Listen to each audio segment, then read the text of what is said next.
Chapter 26. The next morning, Minley woke up alone under a heavy, rich blanket. Even though she was on the floor of the garden pagoda, she had slept comfortably, and as she sat up, she realized that was probably due to the silk pillows she had been lying on. The soft sunlight cast leaf shadows across her face, and the wind made gentle ripples in the moss-colored lake in front of her.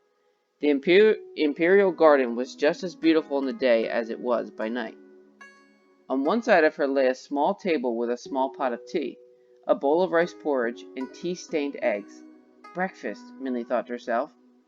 But before she reached for it, she saw that a yellow brocade traveling bag lay on the other side of her.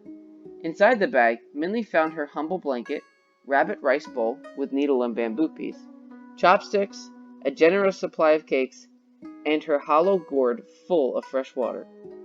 On the very top lay the gold-threaded pouch that held the ripped page of fortune. Minnie took the pouch and held it with two hands.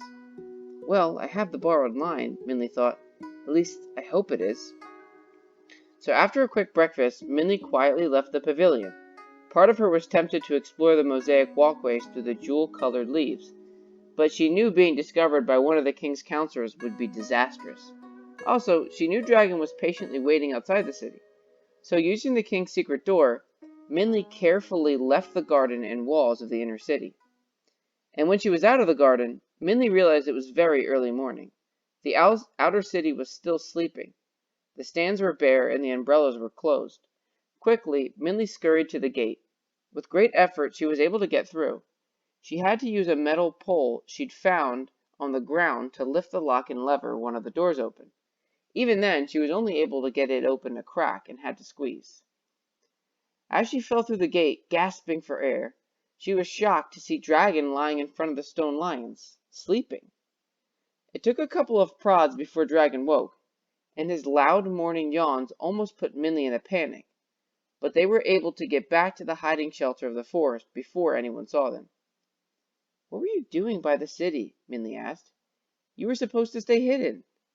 "I was getting the borrowed line," Dragon said. "What do you mean?" Minley said. "I have the borrowed line." And in a rush, the two of them told each other about their night adventures.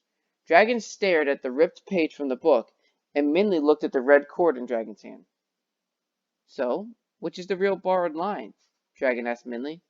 "I guess that is another question we'll have to ask the Old Man of the Moon," Minley said.